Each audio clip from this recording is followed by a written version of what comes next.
Katika watu ambao wanapenda sana historia, mzee Alex Guido Mvinge inawezekana pia nipo miongoni mwa orodha ya watu ambao wanapenda sana historia, pamoja na kurejea kule ambako tumetoka, kwa sababu wanasema mtu ambaye hakumbuki historia ya alikotoka, huyo ni mtumwa, na tena mtumwa mzuri kweli kweli. Kwa nini nasema hivi?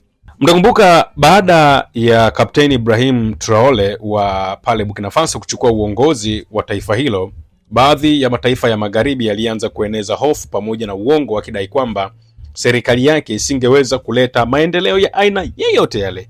Makundi ya kisiasa na vyombo vya habari ambavyo vinasimamiwa na viongozi wa kigeni vilionyesha mashaka makubwa sana, wakitoa mifano isiyo na mantiki kwamba miradi mikubwa ya maendeleo ingebaki ndoto katika taifa hilo la Burkina Faso. Na sababu kubwa ilikuwa ni kumchonganisha Kapteni Ibrahim Traore pamoja na raia wake, lakini walikuwa wanajaribu kueneza uongo kwamba mataifa ambayo yanatawaliwa kijeshi hayawezi yakaleta maendeleo. Wakaenda mbali zaidi, wakasema barabara zisingeweza kufanyiwa maboresho, viwanda visingeweza kuanza katika taifa hilo. Kwa mataifa haya Kapteni Traore alikuwa ndiye kiongozi pekee, lakini kwa sababu ya hofu na dhana potofu walimchukulia kama mtu ambaye asingeweza kuibadilisha Burkina Faso. Yaani huo ndio ukweli wa yale ambayo yalikuwa yanazungumzwa na hizi nchi za kimagharibi. Hata hivyo, ukweli ulikuwa tofauti kidogo, kwa sababu chini ya uongozi wa Kapteni Ibrahim Traore, serikali tulianza kuona walianzisha miradi mikubwa ya maendeleo: barabara, viwanda, shule, kilimo cha kisasa, nishati na miundombinu ya kijamii, hali ambayo ilionyesha kwamba mashaka ya nchi za magharibi yalikuwa yanatengeneza propaganda ambazo hazipo, propaganda ambazo kama raia wa Burkina Faso wangeamua kuzibeba, pengine wangejikuta hawapo hapa walipo leo. Miradi kadhaa ilianza kubadilisha taswira ya taifa, kuondoa hofu za mataifa ya kigeni kwamba ndio ambao wanaifanya Burkina Faso iendelee kusurvive, kuimarisha imani kwa wananchi kwamba Burkina Faso inaweza kuwa taifa lenye nguvu na maendeleo makubwa zaidi katika bara la Afrika.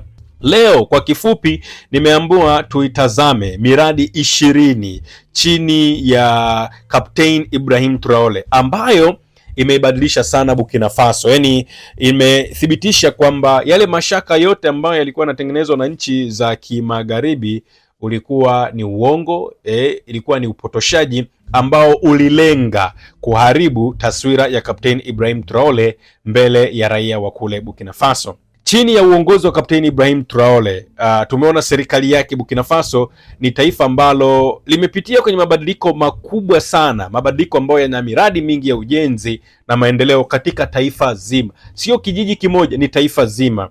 Miradi hii inalenga kubadilisha Burkina Faso kuwa moja ya taifa ambalo limeendelea zaidi katika bara la Afrika na kuboresha maisha ya wananchi wake wakiwa mijini pamoja na vijijini.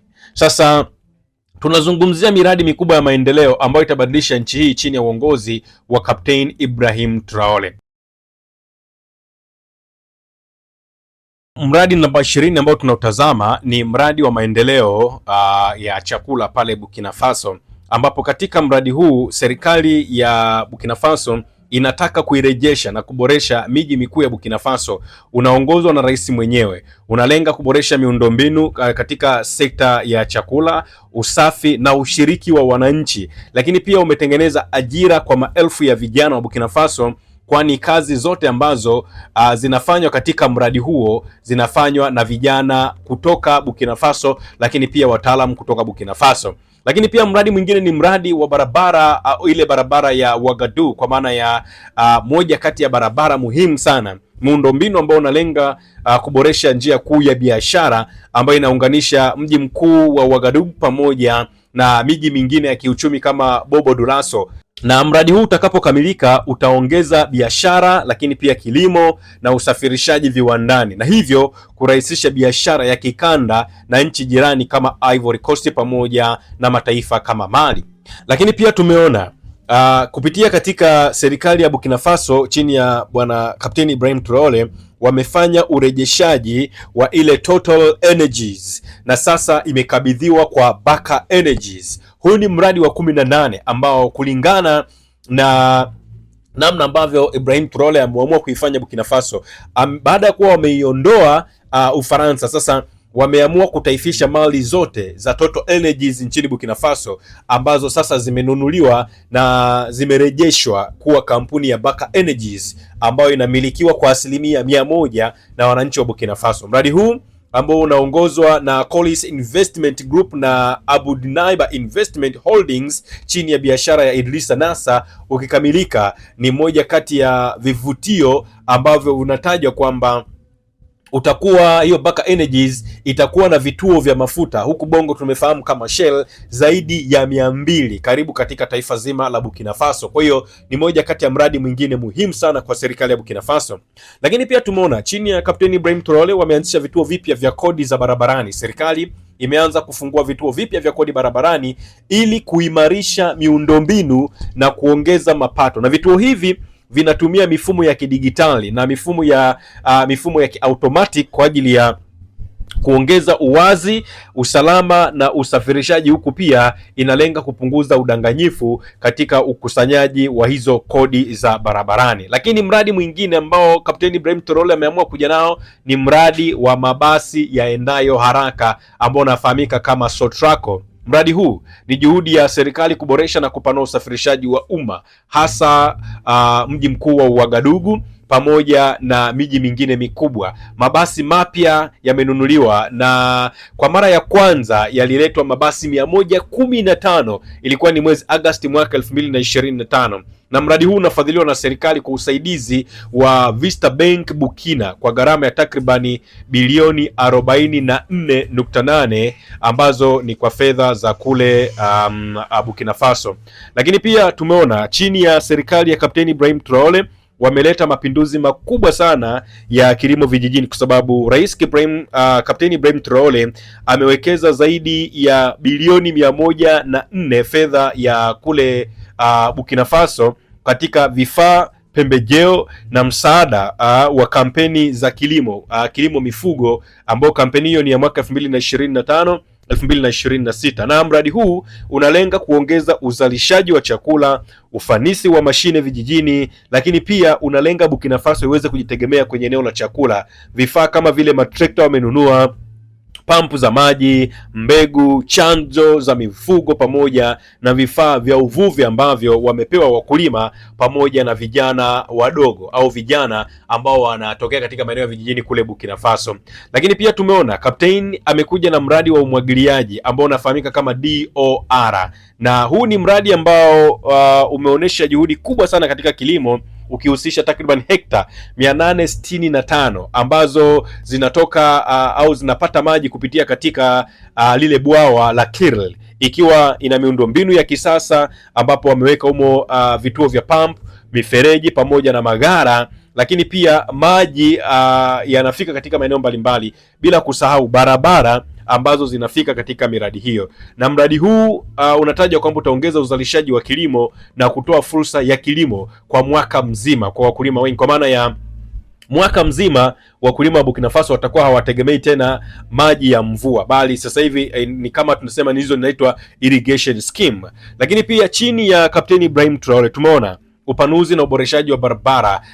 Mradi huu ambao unafahamika kama RN4 umepanua na kuboresha barabara kuu ya RN4 ambao ni njia muhimu sana ya kuunganisha mji mkuu wa Ouagadougou na vitongoji vilivyopo mashariki. Lakini pia unalenga kuboresha usalama, usafiri pamoja na safari za kutoka mjini kwenda vijijini. Na barabara hii inatajwa kwamba itapanuliwa na kuwa moja kati ya barabara ambayo itakuwa na njia kuu 4. Kwa hiyo itakuwa ni rahisi sana kufika katika chuo kikuu cha Thomas Sankara pamoja na kuendeleza miundombinu ya msingi hasa ya watembea kwa miguu pamoja na maeneo mengine.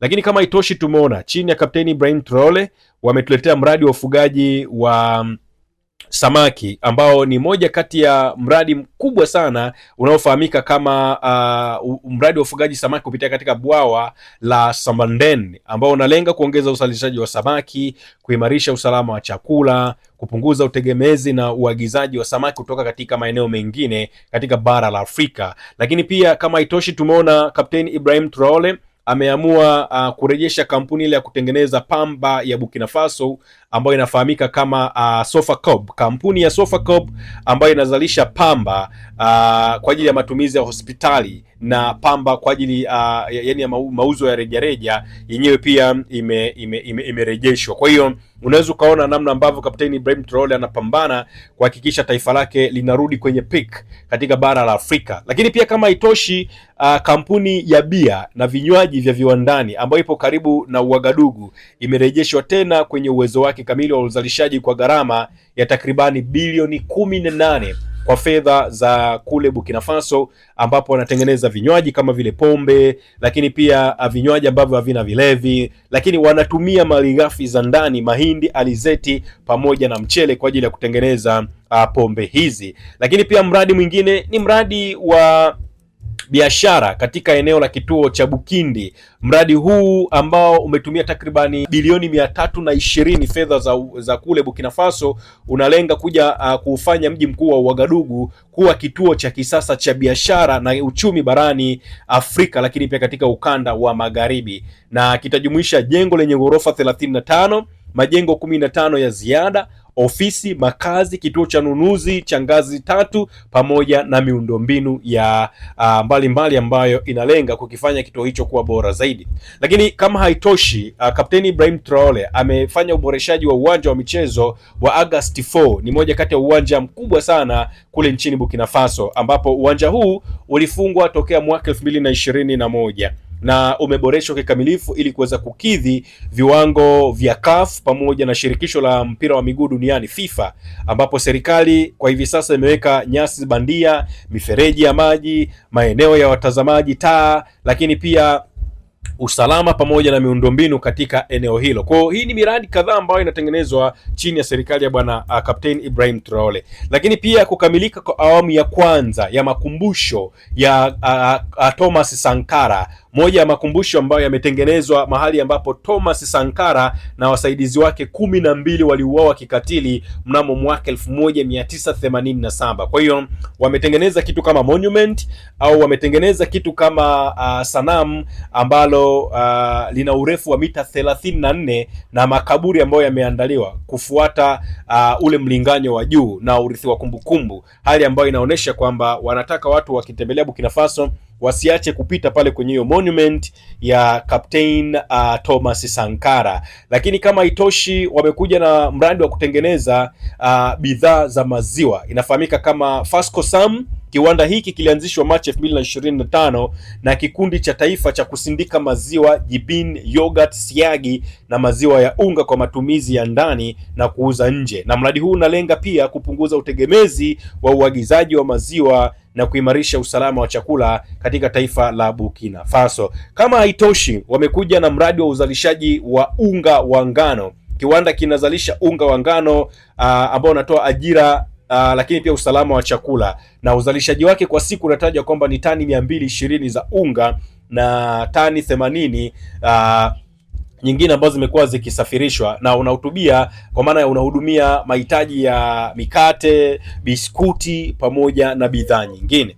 Lakini kama itoshi, tumeona Kapteni Ibrahim Traore wamesema wanajenga uwanja mpya wa michezo unafahamika kama Bobo Dioulasso, ambapo uwanja huu mpya utakuwa wa pili kwa ukubwa Burkina Faso, ukiwa na viti zaidi ya 15,000 na umetengenezwa kwa viwango vya CAF pamoja na FIFA ili kusaidia maendeleo ya michezo na matokeo makubwa pale nchini Burkina Faso. Lakini kama itoshi, wamekuja na ujenzi wa theater 40 kati ya miaka 5 ijayo. Mradi wa rais unalenga kujenga theater 40 ikiwa ni 15 za ambazo zitakuwa na viti 10,000, 25 zitakuwa na viti 500, zikiwa na madarasa, maabara na miundombinu ya kisasa ambayo imeboreshwa kwa ajili ya elimu pamoja na utafiti. Lakini pia jambo jingine ambalo wamekuja nalo Burkina Faso ni mradi wa uzalishaji wa nanasi. Mradi huu wa kipekee wa kilimo unalenga kukuza kilimo cha nanasi karibu na eneo la Bobo Dioulasso, lakini pia kubadilisha mbinu za kilimo na kuongeza uzalishaji wa ndani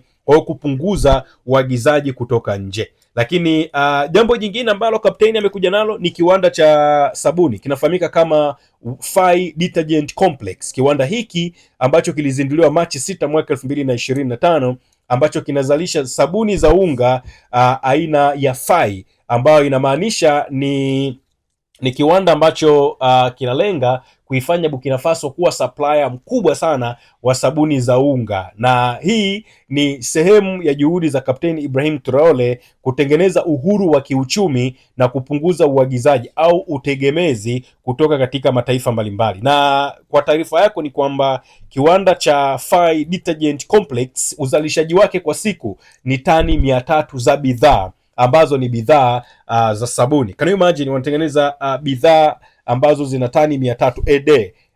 Hizi ndizo moja kati ya yale ambayo Kapteni Ibrahim Traore anayafanya kwa lengo la kutengeneza au kurejesha uchumi wa taifa hilo ambao umeyumba. Can you imagine mwamba yani yale ambayo watu walikuwa wanasema labda mshikaji hawezi kuyafanya, ameyafanya, na ameyafanya wakati akiwa tayari ameshawafukuza Wafaransa wa magharibi ambao walikuwa wanaishi katika taifa hilo la Burkina Faso kwa karne na karne, na wao ndio ambao walikuwa wameidominate hiyo Burkina Faso. Lakini sasa hivi tunaona mwamba amekuja vizuri kabisa kabisa. Sema na sisi kwenye comment section hapo chini juu ya hiki ambacho kinafanywa na Captain Ibrahim Traore. Usisahau kusubscribe, like na kubonyeza alama ya kengele. Asante.